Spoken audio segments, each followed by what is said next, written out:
สวัสดีค่ะชลลี่ณัฐพัฒน์ค่ะ Product Manager ของบริษัท Success Mall นะคะ คลิปนี้นะคะชนก็จะมาพูดถึงเนื้อหาของผลิตภัณฑ์ Transform ที่อยู่ในสไลด์ของเรานั่นเองนะคะ ในส่วนของผลิตภัณฑ์ Transform ตอนนี้เนี่ยเรามีทั้งหมด 2 สูตรด้วยกันนะคะ สูตร 1 ขวดสีเขียวนะคะ แล้วก็สูตร 2 ขวดสีเหลืองนั่นเองค่ะ จริงๆคอนเซ็ปต์ของ Transform เนี่ยก็จะเป็นตัวที่เข้ามาช่วยในเรื่องของการเพิ่มผลิตผลทางการเกษตร และก็ลดต้นทุนให้กับเกษตรกรค่ะ โดยใช้วัตถุดิบที่สกัดมาจากธรรมชาตินั่นเองนะคะงั้นเรามาดูกันว่าในส่วนของ Transform นะคะมีคอนเซปต์หรือมีไอเดียยังไงบ้างจุดเด่นนะคะในส่วนของผลิตภัณฑ์ Transform ก่อนที่จะเริ่มวางขายเนี่ยนะคะเรามีในส่วนของการทำแปลงทดลองมีโอกาสได้ลงไปเจอเกษตรกรจริงว่าปัญหาของการเพาะปลูกในปัจจุบันนี้เนี่ยยังติดปัญหาในเรื่องของอะไรบ้างการใช้ปุ๋ยการใช้เคมีที่ผ่านมายังเจอปัญหาอะไรอยู่บ้างนะคะเราก็พบว่าทุกวันนี้เนี่ยมลภาวะมันเพิ่มมากขึ้นนะคะสภาพดิน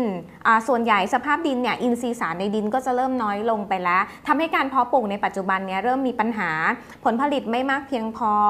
นะคะพอดินมีปัญหาต้นไม้ก็ได้รับสารอาหารที่ไม่ดีมากพอก็ทำให้เกิดปัญหาในเรื่องของโรคต่างๆนะคะรวมถึงส่งผลกระทบทำให้เกษตรกรเนี่ยใช้ต้นทุนทางการผลิตที่มากขึ้นรวมถึงได้ผลผลิตที่เท่าเดิมหรือน้อยลงซึ่งนี้ก็เป็นปัญหาใหญ่มากๆนะคะเรามีแปลงทดสอบหลายแปลงค่ะอย่างแปลงนี้ก็เป็นแปลงมันสำปะหลังที่จังหวัดกำแพงเพชรนะคะมีการทำการทดสอบแปลงฝั่งนี้จะเป็นแปลงที่ใช้Transformฝั่งนี้เป็นของเกษตรกรทั่วไปที่ไม่ได้ใช้นะคะเราก็เห็นว่าผลิตภัณฑ์Transformเนี่ยจะเขาเรียกว่าช่วยในเรื่องของการเจริญเติบโตเห็นผลชัดเจนมากๆนะคะรวมถึง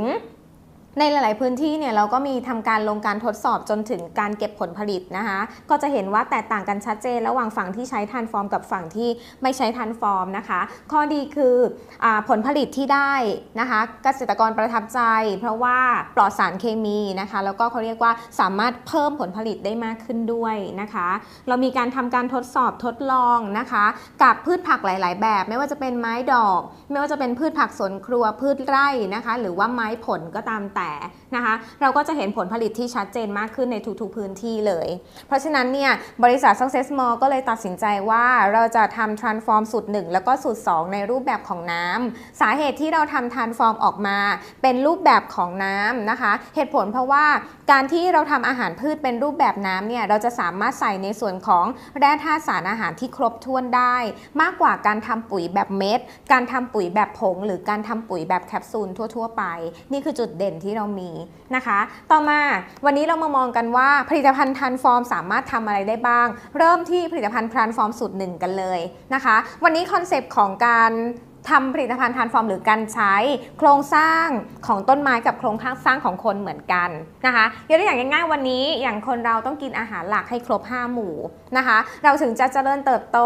มีแรงในการทำงานนะคะแล้วก็ใช้ชีวิตประจำวันได้ซึ่งอาหารที่เรากินเข้าไปนะคะทุกวันนี้ก็ถามว่าเป็นอาหารที่เขาเรียกว่าให้สารอาหารให้คุณค่าที่ทำให้เราเจริญเติบโตได้นั่นเองแต่ถ้าวันนี้เราบอกว่าเราไม่อยากแค่โตอย่างเดียวเราอยากเป็นผู้หญิงที่โตขึ้นมาแล้วสวยด้วยสุขภาพดีด้วยหุ่นดีด้วยโตขึ้นมาเป็นผู้ชายที่สุขภาพร่างกายแข็งแรงด้วยบางครั้งอาหารหลักเพียงอย่างเดียวไม่เพียงพอนะคะเราก็จะมีการจำเป็นนะคะที่จะต้องเติมอาหารเสริมเข้าไปด้วยอย่างใน Success Mall ก็จะมีอาหารเสริมหลายตัวที่เข้ามาช่วยทำให้เราเป็นคนที่สุขภาพดีขึ้นผิวดีขึ้นรูปร่างดีขึ้นนี่คือคอนเซปต์ของอาหารเสริมนะคะเพราะฉะนั้นมองในมุมของต้นไม้นะคะต้นไม้ก็เหมือนกัน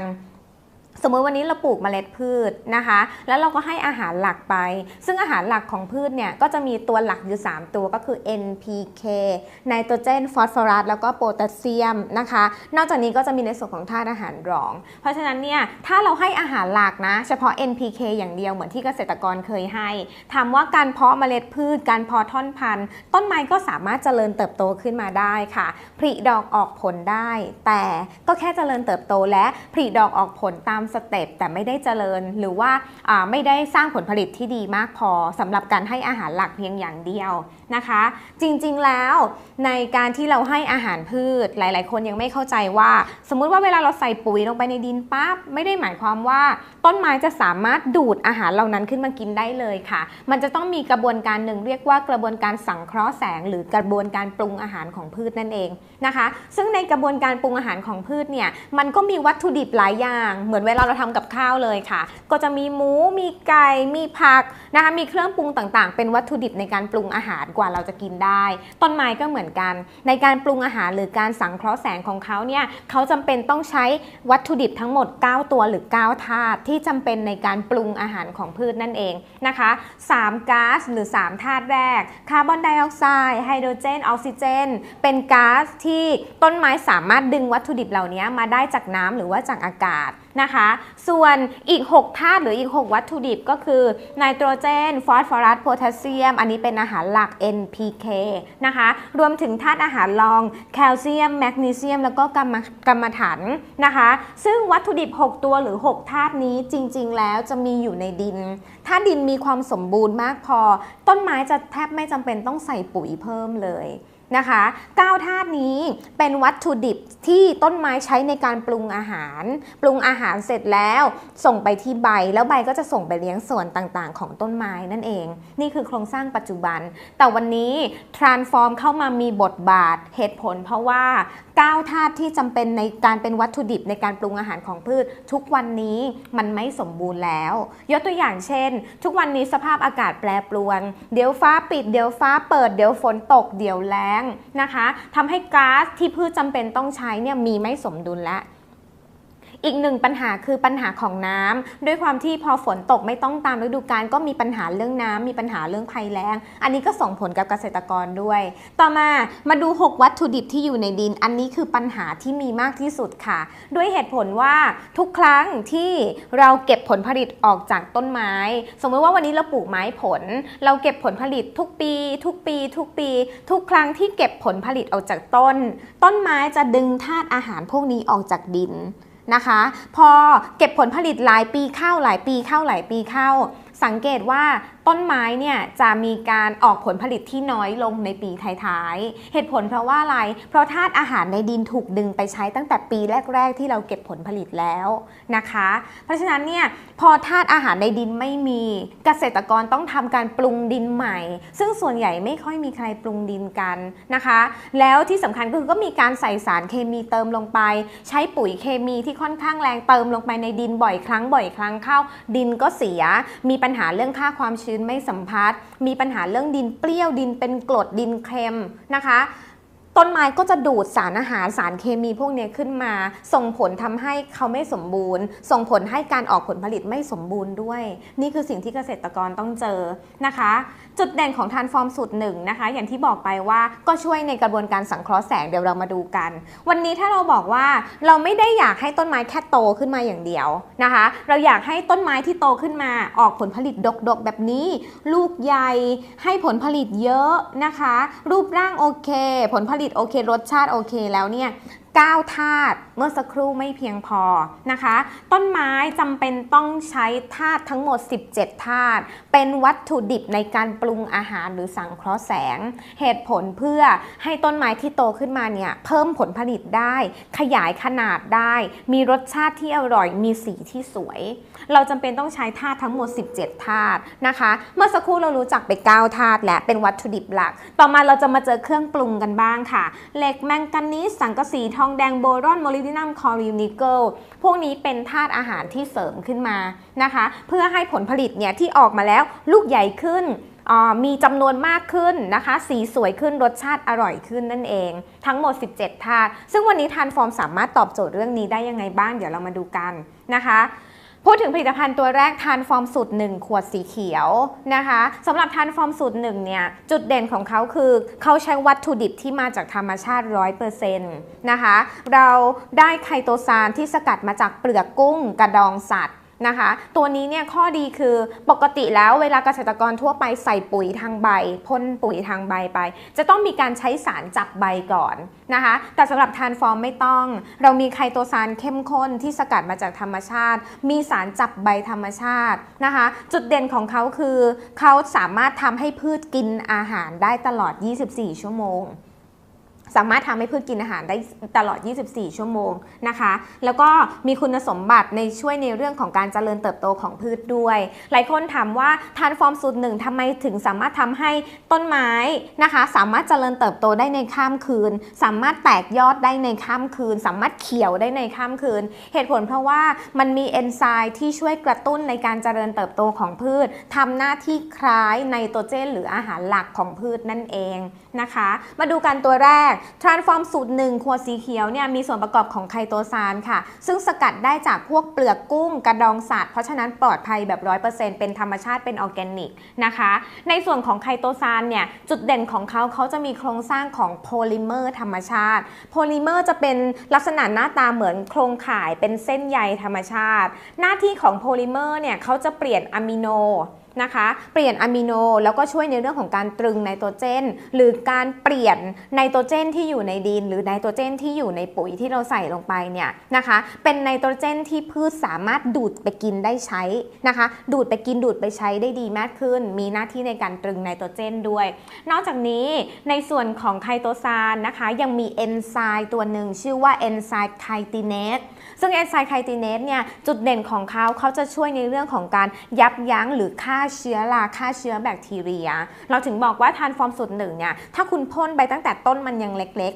ๆเวลามันโตขึ้นมาเนี่ยโอกาสที่มันจะโดนเชื้อราทำร้ายเนี่ยน้อยมากๆนะคะแล้วก็ช่วยเขาเรียกว่าช่วยทำให้เนื้อเยื่อของต้นพืชแข็งแรงมากขึ้นช่วยกระตุ้นอัตราการงอกนะคะส่งผลในเรื่องของการเติมแมกนีเซียมด้วยนะคะแล้วก็เป็นตัวที่กระตุ้นให้พืชเนี่ยมีสีที่เขียวนะคะสวยมากขึ้นด้วยนั่นเองโอเคต่อมาในส่วนของ Transform สูตร1นะคะเข้ามาเกี่ยวเนื่องเชื่อมโยงในเรื่องของกระบวนการปรุงอาหารหรือกระบวนการสังเคราะห์แสงของพืชด้วยนะคะ Transform สูตร1มีส่วนผสมของแมกนีเซียมนะคะซึ่งแมกนีเซียมเนี่ยเป็นส่วนประกอบของคลอโรฟิลล์นะคะที่อยู่ในใบของพืชนั่นเองช่วยในเรื่องของกระบวนการสังเคราะห์แสงนะคะตัวนี้เนี่ยจุดเด่นของเขาคืออย่างนี้ค่ะข้อแรกทานฟอร์มสูตร1เวลาฉีดพ่นไปทางใบปุ๊บนะคะพืชจะมีปากใบสามารถดูดซึมทรานส์ฟอร์มเข้าไปกินได้เลยนะคะเป็นการให้อาหารสำเร็จรูปนะคะแล้วก็ทานได้ตลอด 24 ชั่วโมงเหตุผลว่า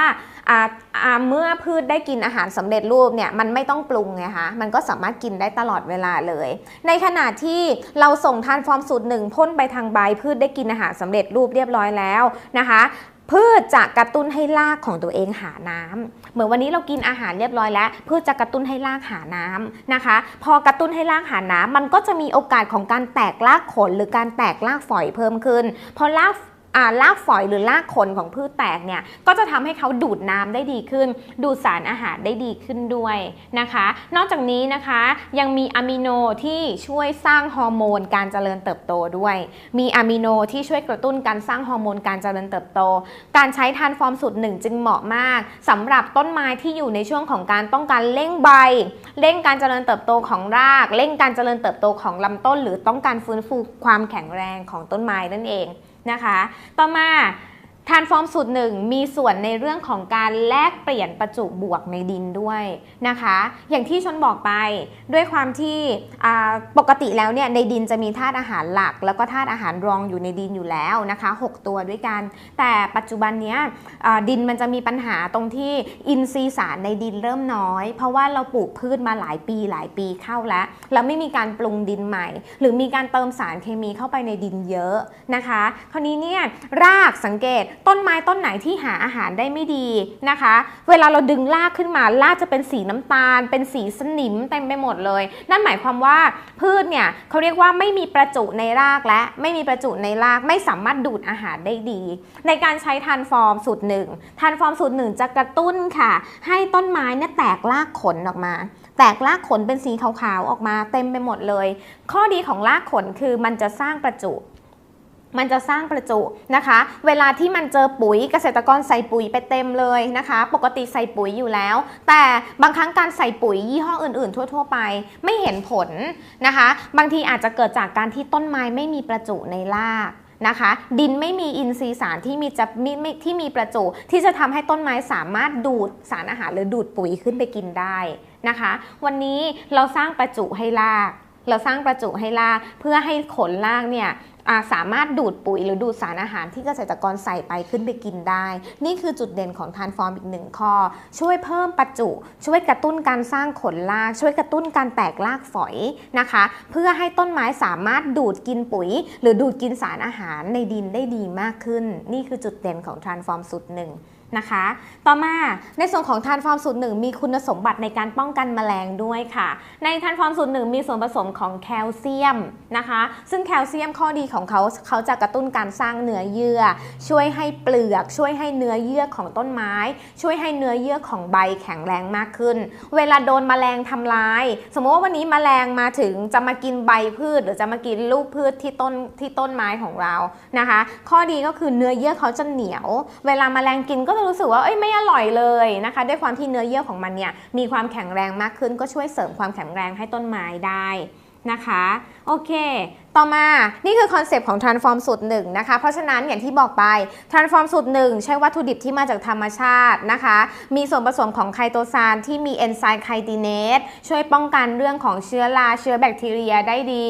มีเอนไซม์ที่ช่วยกระตุ้นเรื่องการเจริญเติบโตของพืชมีโครงสร้างคล้ายไนโตรเจนนะคะมีส่วนผสมของแมกนีเซียมที่กระตุ้นการเจริญเติบโตของพืชด้วยนะคะแล้วก็ช่วยกระตุ้นในเรื่องของการสร้างคลอโรฟิลล์ช่วยกระตุ้นให้ใบแตกดีใบดูดสารอาหารได้ดีรากหาน้ำได้ดีนะคะมีเอนไซม์ที่ช่วยกระตุ้นในเรื่องของการแตกขนรากช่วยในเรื่องของการสร้างประจุในดินนะคะเพื่อที่จะทำให้ต้นไม้สามารถดูดกินสารอาหารได้ดีมากขึ้นและที่สำคัญมีส่วนผสมของแคลเซียมนะคะซึ่งเป็นตัวที่เขาเรียกว่าช่วยให้พืชเนี่ยนะคะเขาเรียกว่า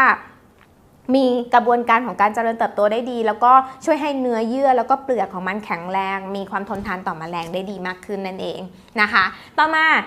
สำหรับทรานส์ฟอร์มสูตร 2ขวดสีเหลืองบ้างค่ะทรานส์ฟอร์มสูตร 2ขวดสีเหลืองเป็นเหมือนอาหารเสริมของพืชนะคะถ้าในการปรุงอาหารทรานส์ฟอร์มสูตร 2เหมือนเครื่องปรุงที่ทำให้อาหารอร่อยขึ้นนะคะทรานส์ฟอร์มสูตร 2มีธาตุอาหารรองนะคะแล้วก็ธาตุอาหารเสริมที่พืชจำเป็นต้องใช้ในการทำให้มันสามารถเจริญเติบโตแบบเต็มพันธุกรรมทำให้มันสามารถออกลูกได้เยอะขึ้นออกลูกได้ใหญ่ขึ้นสีสวยขึ้นรสชาติดีขึ้นทรานส์ฟอร์มสูตร 2เข้ามาเติมเลยนะคะต่อมาดูนะคะอันนี้เป็นองค์ประกอบคร่าวๆเป็นส่วนประกอบคร่าวๆทรานส์ฟอร์มสูตร 2วัตถุดิบที่ใช้เป็นแร่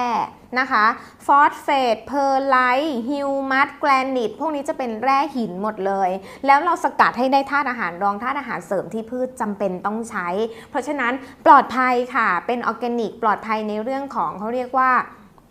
ปลอดภัยในเรื่องของการใช้ว่าไม่มีสารตกค้างแน่นอนนะคะโอเคต่อมาในส่วนของอัตราการใช้สำหรับอัตราส่วนในการใช้นะคะเราจะ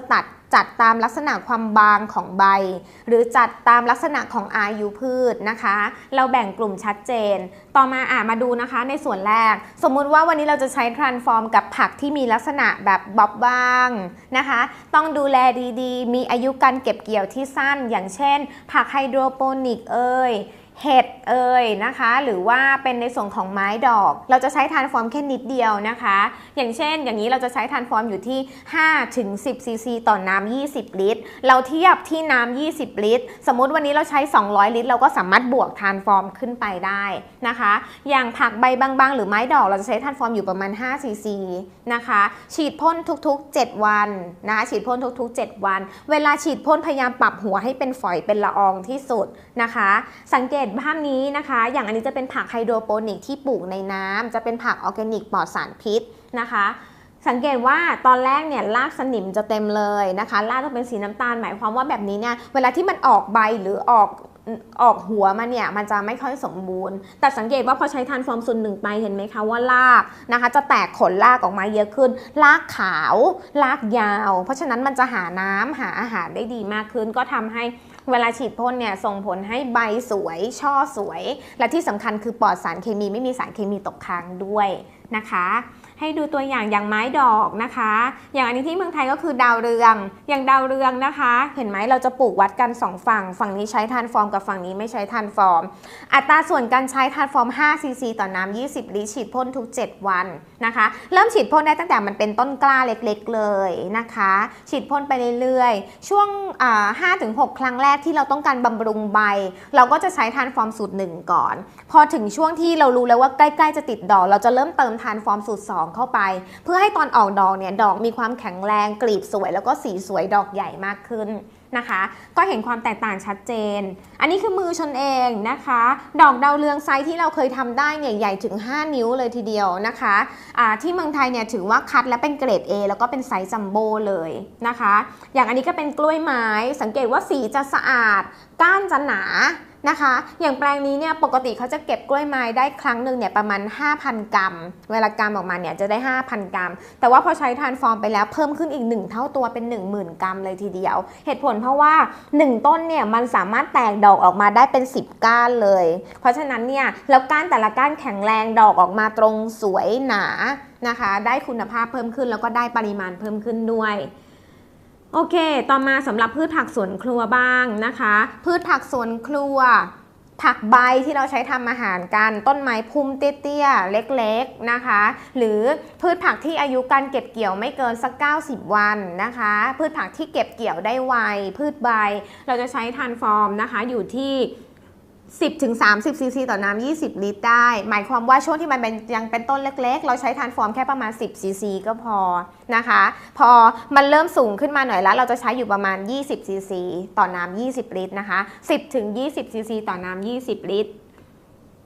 อย่างแปลงนี้เนี่ยจะเป็นแปลงบวบที่มีปัญหาในเรื่องของการขาดธาตุอาหารนะคะธาตุอาหารในดินมีน้อยเราก็ทำการใช้ทานฟอร์มนะคะฉีดสูตร1ลงไปปรากฏว่าใบเขียวขึ้นนะคะแตกยอดแตกดอกได้ดีมากขึ้นนะคะโอเคต่อมาสำหรับพืชไร่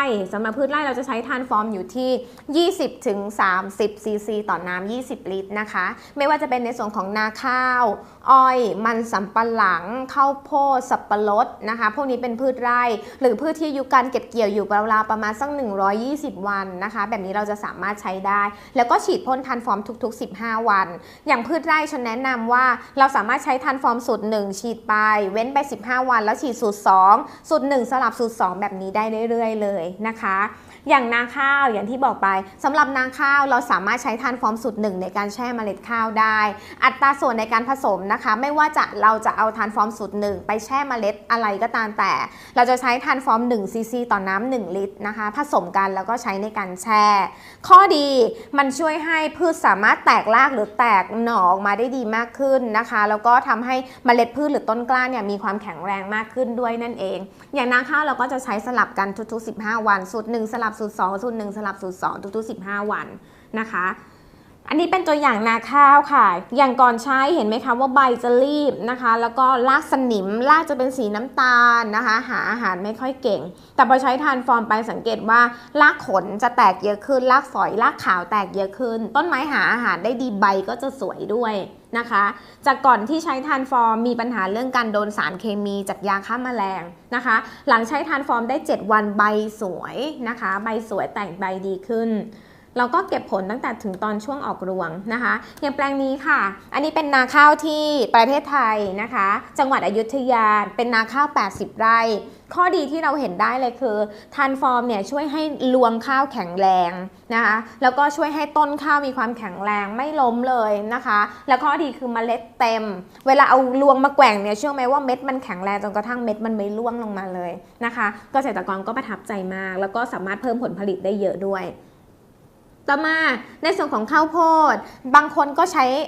ทานฟอร์มในการแช่เมล็ดข้าวโพดแต่บางคนที่ใช้เครื่องหยอดก็อาจจะรู้สึกว่ามันหยอดยากก็ไม่เป็นไรเราสามารถหว่านเมล็ดข้าวโพดลงไปแล้วก็พ่นทานฟอร์มสูตร1อัตราส่วนสักทานฟอร์ม10 ซีซีต่อน้ำ20 ลิตรก่อนก็ได้นะคะแล้วหลังจากนั้นก็เว้นไว้จนกว่าเขาเรียกว่าต้นข้าวโพดจะโตสูงขึ้นมาได้สัก15 วันแล้วค่อยเริ่มพ่นทานฟอร์มสูตร1ลงไปใหม่นะคะนี่ก็เป็นอัตราส่วนที่เราลงโฟกัสกรุ๊ปนะคะกับข้าวโพดแล้วก็เห็นผลชัดเจนนะคะโอเคต่อมานะคะให้ดูตัวอย่างข้าวโพดที่ใช้ทานฟอร์มข้อดีคือเขาได้สารอาหารครบ17 ตัวนะคะเพราะฉะนั้นเนี่ยเมล็ดจะเต็มสีจะสวยนะคะไม่มีปัญหาเรื่องเมล็ดแหว่ง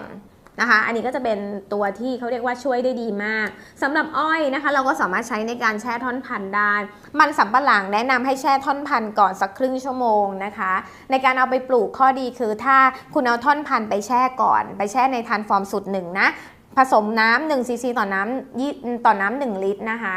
แช่ก่อนเนี่ยข้อดีคือมันจะแตกยอดได้เยอะแล้วก็แตกรากได้ดีขึ้นนะคะอัตราส่วนก็ฉีดพ่นทุกๆ15 วันเช่นกันเห็นไหมคะเขาเรียกว่าท่อนมันสำปะหลังเนี่ยลงไปแช่ในน้ำที่ผสมทันฟอร์มสูตรหนึ่งนะคะแล้วก็เอามาปลูกข้อดีคือการใช้ทันฟอร์มทั้ง2สูตรนะคะจะช่วยให้มันหัวใหญ่ขึ้นนะคะสะสมอาหารได้ดีมากขึ้นอย่างต้นนี้นะคะเราสามารถขุดมันขึ้นมาได้ขนาดประมาณสัก60 กิโลได้นะคะทั้งต้นนะถือว่าเขาเรียกว่าออกผลผลิตได้ดีมากๆสำหรับการใช้ทันฟอร์มนะคะอันนี้ก็จะเป็นในส่วนของมะนาวสำหรับมะนาวข้อดีของการใช้ทันฟอร์มคือดอกจะไม่ค่อยร่วงนะคะแล้วก็ลูกจะใหญ่น้ำจะเยอะเห็นไหมคะเราสามารถใช้ทันฟอร์มในการเขาเรียกว่าแช่กิ่งปักชำเพื่อให้รากมันแตกได้ดีมากขึ้นด้วยอย่างเขาเรียกว่าต้นไม้หรือไม้ผลส่วนใหญ่บางทีจะมีปัญหาเรื่องเชื้อราเรื่องแคนเกอร์นะคะซึ่งอันนี้เนี่ยชนแนะนำว่าในการใช้สารเคมีอย่างแมลงบางประเภทเนี่ยเขาเรียกว่าใช้ธรรมชาติไม่ได้ต้องใช้สารเคมีแต่ก็อยากให้ใช้น้อยๆนะคะอยากให้ใช้น้อยๆแล้วก็ลองหาอะไรที่เป็นธรรมชาติมาบวกในการใช้กับทานฟอร์มด้วยแต่อย่างเนี้ยถ้าสมมุติคุณเจอปัญหาต้นไม้แบบนี้นะคะในพื้นที่ให้เริ่มต้นใช้ทานฟอร์มสูตร1ก่อนเพื่อบำรุงเนื้อเยื่อให้มันแข็งแรงแล้วก็ค่อยๆฟื้นฟูเนื้อเยื่อมันสังเกตได้ว่าหลังจากการใช้ทานฟอร์มสูตร1เนี่ยมันจะมีการแตกยอดใหม่ออกมาใบจะเริ่มเจริญเติบโตแตกยอดใหม่ที่สามารถเขาเรียกว่าหาอาหารได้ดีมากขึ้นดูดซับสารอาหารได้ดีมากขึ้นอันนี้ก็เป็นเรื่องที่ดีแล้วสำหรับการเริ่มต้นการใช้ทานฟอร์มเห็นไหมคะสังเกตเวลาต้นไม้ที่โทรมๆหรือโดนเชื้อราหรือแคนเกอร์เนี่ยเวลาใช้ทานฟอร์มมันจะแตกใบใหม่แล้วก็ค่อยๆติดลูกติดดอกนะคะก็เป็นการฟื้นฟูต้นไม้ได้บางครั้งเนี่ยอาจจะมีปัญหาเรื่องแมลงบ้างก็พยายามแนะนำว่าใช้อะไรที่เป็นธรรมชาติดีกว่านะคะใช้สารเคมีให้น้อยลงอย่างอันนี้ก็เป็นแก้วมังกรที่ประจวบคีรีขันธ์นะคะซึ่งตัวนี้เนี่ยข้อดีคือการใช้ทันฟอร์มนะคะเขาสามารถทำไม้ผลนอกฤดูได้ออกนอกฤดูกาลได้แล้วก็สีสดรสชาติดีแม้กระทั่งปลูกในช่วงที่มีปัญหาเรื่องความแล้งนะคะก็สามารถออกผลผลิตที่ดีได้นะคะอย่างนี้เป็นมะม่วงที่ส่งออกต่างประเทศนะคะก็จะต้องปลูกแบบปลอดสารเคมีด้วยแล้วก็การใช้ทานฟอร์มก็ช่วยให้โอกาสในการหลุดร่วงของดอกเนี่ยน้อยลงนะคะลูกใหญ่รสชาติดีด้วยสำหรับผลไม้ส่งออกโอเคอย่างอันนี้เป็นขนุนค่ะที่ประเทศไทยขนุนส่งออกที่ประเทศไทยเนี่ย1ต้นขนุน1ต้นนะคะสมมุติออกลูกประมาณ30ลูกเขาจะเด็ดทิ้งหมดเลยแล้วก็คัดลูกที่สวยไว้เหลืออยู่ต้นหนึ่งเนี่ยประมาณ 7-8 ลูกเท่านั้นเพราะว่ามันจะต้องทำน้ำหนักให้ได้ประมาณ40กิโลต่อ1ลูกนะสำหรับขนุนที่จะส่งออกต่างประเทศนะคะเพราะฉะนั้นเนี่ยขั้วของมันต้องมีความแข็งแรงมากๆแล้วสารอาหารต้องมากพอที่จะทำให้มันลูกใหญ่ขนาดนั้นแล้วรสชาติอร่อยด้วยซึ่งอันนี้ก็ใช้ทานฟอร์มแบบ 100% เช่นกันนะคะอย่างสำหรับใครที่ปลูกสับปะรดนะคะสำหรับใครที่ปลูกสับปะรดก็จะมีสัดส่วนของการใช้กับสับปะรดให้นะคะสำหรับสับปะรดนะคะปัญหาอย่างที่ชนไปลงพื้นที่ที่กุยบุรีนะคะจังหวัดประจวบคีรีขันธ์เนี่ยช่วงหน้าแล้งปัญหาที่เจอคือถ้าเกษตรกรไม่ใช้สารเคมีไม่ใช้ปุ๋ยเคมีสับปะรดจะเป็นไซส์เบบี้ลูกเล็กแต่ถ้าใช้สารเคมีจะมีปัญหาเรื่องไนเตรตเกินนะคะแล้วช่วงหน้าแล้งไม่ค่อยมีน้ำเวลาหักสับปะรดเนี่ยปัญหาคือขั้วมันจะเหนียวมากหักยากแต่พอใช้ทานฟอร์มปรากฏว่าคั่วหักง่ายนะคะแต่ว่าสับปะรดไม่มีปัญหาเรื่องไนเตรตตกค้างแล้วก็สับปะรดไซส์ลูกหนึ่งจะอยู่ประมาณสัก 2-3 กิโลเป็นไซส์ที่กำลังสวยเลยนะคะก็มีสัดส่วนการใช้ให้สามารถศึกษาได้นะคะโอเคอันนี้เป็นสับปะรดตัวอย่างนะคะที่ชนไปลงพื้นที่มาต่อมาในส่วนของไม้ผลนะคะอย่างไม้ผลไม่ว่าจะเป็นไม้ผลที่ให้ผลผลิตทั่วไปเงาะลำไยมะม่วงนะคะแตงโมก็ได้แตงโมจะจัดเป็นพืชไร่เนาะแต่ว่าเป็นไม้ยืนต้นเป็นไม้ผลยืนต้นนะคะหรือในส่วนของปาล์มส่วนของยางพาราเราจะใช้ทานฟอร์มอยู่ที่ทานฟอร์ม 30-50 ซีซีต่อน้ำ20 ลิตรหมายความว่าเริ่มใช้ครั้งแรกเริ่มต้นใช้ที่30 ซีซีก่อนหลังจากนั้นค่อยๆปรับสเต็ปเพิ่มขึ้นไปครั้งแรกในการใช้นะคะลองสังเกตก่อนสมมุติไม้ผลถ้าอยู่ในช่วงของการติดดอกกำลังออกดอกกำลังผสมเกสรเลยชนไม่ค่อยแนะนำให้ใช้ทานฟอร์มสูตร1นะคะหรือถ้าใช้ต้องผสมในอัตราส่วนน้อยๆแล้วบวกทานฟอร์มสูตร2ในปริมาณที่เยอะกว่าเข้าไปเหตุผลเพราะว่าในช่วงของไม้ผลที่กำลังติดดอกเนี่ยบางทีเขาไม่ต้องการในส่วนของธาตุอาหารที่ช่วย สร้างการเจริญเติบโตของใบเพราะฉะนั้นเนี่ยสูตร2จะจำเป็นกว่าทานฟอร์มสูตร1นะคะแต่ว่าถ้าเกิดเป็นอยู่ในช่วงของการบำรุงต้นนะคะหรืออยู่ในช่วงของการติดผลและแต่ว่ามีปัญหานะคะต้นมีความแข็งแรงไม่มากพอก็ยังใช้ทานฟอร์มสูตร1ได้เสมอนะคะโอเคสำหรับปาล์มแปลงนี้นะคะชนโฟกัสกรุ๊ปตั้งแต่ตอนที่มันสามารถเก็บผลผลิตทั้งหมดเลยนะคะปาล์มอายุ4ปี210ต้นครั้งแรกยังไม่ได้ใช้ทานฟอร์มเก็บผลผลิตได้700กิโลต่อครั้งนะคะใช้ทานฟอร์มครั้งแรกเก็บผลผลิตเพิ่มขึ้นได้เป็น 2,500 โลครั้งที่2เก็บเพิ่มได้เป็น 3,700 กิโลและครั้งสุดท้ายในการใช้ทานฟอร์มค่ะ 6,500 กิโลต่อการเก็บ1ครั้งเพราะฉะนั้นเนี่ยมันช่วยทั้งในเรื่องของการทำให้น้ำหนักมากขึ้นนะคะลูกใหญ่ขึ้นเก็บผลผลิตได้มากขึ้นและที่สำคัญคือเนื้อข้างในเนี่ยสวยมากๆเลยนะคะก็เป็นตัวที่เกษตรกรประทับใจมากๆนะคะอย่างในส่วนของยางพาราอย่างเงี้ยใช้สัดส่วนแบบ 30-50 ซีซีต่อน้ำ20 ลิตรได้เลยอย่างยางพาราแนะนำว่าใช้สูตร1บวกสูตร2ได้เลยนะคะครั้งแรกใช้ทันฟอร์มสูตร1ไปก่อนสัก 30-50 ซีซีต่อน้ำ20 ลิตรขึ้นอยู่กับขนาดของลำต้นที่คุณเริ่มฉีดนะคะหลังจากนั้นเนี่ยเอาสูตร1ผสมสูตร2ในอัตราส่วนที่เท่ากันนะเช่นสูตร1 50 ซีซีสูตร2 50 ซีซีต่อน้ำ20 ลิตรฉีดพ่นได้เลยถ้าเป็นยางต้นใหญ่ถ้าเป็นไซส์กลางไซส์เล็กก็ยางละ30 ซีซีต่อน้ำ20 ลิตรได้เลยในการฉีดพ่นนะคะก็จะช่วยในเรื่องของการเพิ่มปริมาณน้ำยางได้ดีมากขึ้นเพราะฉะนั้นเนี่ยในส่วนของทานฟอร์มอย่างที่เราพูดไปมันสามารถใช้ได้ตั้งแต่พืชใบบางๆนะคะอายุการเก็บเกี่ยวสั้นๆจนถึงไม้ผลหรือพืชปีพืชใหญ่กันเลยขึ้นอยู่กับว่าสัดส่วนการใช้เนี่ยแตกต่างกันสำหรับพืชแต่ละชนิดเท่านั้นเองก็ขอให้ทุกท่านนะคะจดจำในเรื่องของอัตราส่วนการใช้หรือศึกษามากขึ้นซึ่งเดี๋ยวชนจะมีสไลด์แนบไปให้ด้วยนั่นเองนะคะต่อมาปีนี้นะคะเราพูดถึงทิศทางของผลิตภัณฑ์ทานฟอร์มกันในส่วนของผลิตภัณฑ์ทานฟอร์มปีนี้ถือว่าเป็นปีที่ตอบโจทย์นะคะแล้วก็สอดคล้องกับนโยบายของรัฐบาลด้วยนะคะในเรื่องของนโยบายประชารัฐนั่นเองก็คือปกติแล้วเนี่ยประเทศไทยเป็นประเทศหลักเลยค่ะที่ส่งผลผลิตทางการเกษตรเนี่ยส่งออกไปต่างประเทศแต่ปัญหาหนึ่งที่เราเจอในปัจจุบันคือมีการโดนตีกลับนะคะในเรื่องของผลิตผลทางการเกษตรที่ส่งออกไปเหตุผลเพราะว่าตรวจเจอสารเคมีตกค้างนะคะซึ่งเราก็สงสารเกษตรกรด้วยความที่บางครั้งมันหลีกเลี่ยงการใช้ไม่ได้ถ้าเกษตรกรใช้แต่ปุ๋ยอินทรีย์นะคะปุ๋ยอินทรีย์เนี่ยค่าในเรื่องของธาตุอาหารหรือปริมาณของธาตุอาหารที่พืชจำเป็นจะต้องได้รับเนี่ยมันไม่ได้มากเพียงพอเป็นธรรมชาติจริงแต่ให้สารอาหารไม่เพียงพออย่าลืมฉันเคยสอนไปช่วงแรกแล้วว่าทุกวันนี้ดินไม่ได้สมบูรณ์เหมือนเดิมแล้วนะคะมีส่วนผสมของเคมีมีสารปนเปื้อนสารอาหารในดินก็แทบจะไม่เหลือแล้วค่าของดินก็ไม่ค่อยดีแล้วพอเวลาเราใช้ปุ๋ยอินทรีย์เราคิดว่าเหมือนสมัยก่อนจริงๆเราไม่เหมือนนะคะพืชไม่สามารถได้สารอาหารที่มากพอจากการใช้ปุ๋ยอินทรีย์ได้เพราะฉะนั้นเนี่ยวันนี้ทรานส์ฟอร์มเข้ามาตอบโจทย์ตรงไหนทรานส์ฟอร์มเข้ามาตอบโจทย์ในเรื่องของเกษตรศิวิไลซ์ค่ะหรือในนโยบายประชารัฐตรงที่เรามีธรรมชาติมีนวัตกรรมบวกกับเทคโนโลยีข้อแรกเราใช้วัตถุดิบที่เป็นธรรมชาติสกัดมาจากเปลือกกุ้งกระดองสัตว์สกัดมาจากแร่หิน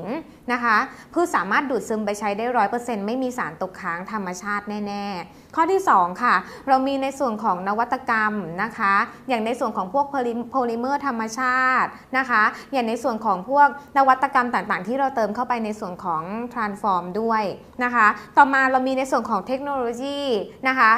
ทรานส์ฟอร์ม1ลิตรเนี่ยเราใช้ในปริมาณน้อยมากถ้าเทียบแล้วกับการใช้ปุ๋ยกระสอบหนึ่งยกตัวอย่างเช่นถ้าวันนี้คุณใช้ปุ๋ย1กระสอบนะคะ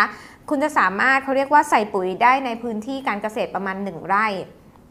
แต่สำหรับทรานส์ฟอร์มนะคะ1ลิตร1 ลิตรหรือ 1,000 ซีซีเนี่ยเราสามารถใช้ได้ตั้งแต่5 ถึง 20 ไร่เลยขึ้นอยู่กับว่าพืชตัวนั้นคือพืชที่ต้องการใช้ทรานส์ฟอร์มในสัดส่วนมากน้อยขนาดไหนเพราะฉะนั้นเนี่ยมันช่วยในเรื่องของการประหยัดต้นทุนก็ถือว่าเป็น1เทคโนโลยีที่ทำให้ปริมาณการใช้น้อยลงแต่คุณภาพเห็นชัดมากขึ้นนะคะทรานส์ฟอร์มก็เข้ามาตอบโจทย์นอกจากนี้เนี่ยเรายังมีการสนับสนุนให้เกษตรกรเนี่ยเขาเรียกว่าหันมาใช้อะไรที่เป็นเคมีที่ได้จากธรรมชาติเคมีที่ได้จากธรรมชาติบวกกับการใช้ทรานส์ฟอร์มแล้วเห็นผลมากขึ้นอย่างหลายๆพื้นที่นะคะเรามีการรณรงค์ให้ใช้ไตรโคเดอร์มาซึ่งเป็นหัวเชื้อที่เป็นเชื้อรานะคะไตรโคเดอร์มาคือเชื้อราชั้นสูงที่สามารถกินเชื้อราได้ประมาณ200ชนิดได้ นะคะแล้วก็เป็นธรรมชาติด้วยผสมกับการใช้ทรานส์ฟอร์มนะคะในสัดส่วนที่เท่ากันปรากฏว่าต้นไม้ที่มีปัญหาในเรื่องของใบเป็นเชื้อราแคนเกอร์ดีขึ้นในหลายๆพื้นที่เลยนอกจากนี้เรายังสนับสนุนให้เขาเรียกว่าเกษตรกรรู้จักหันมาใช้สารเคมีธรรมชาติใช้คำนี้ก่อนเป็นสารอินทรีย์หรือเคมีธรรมชาติในการปรุงดินด้วยเช่น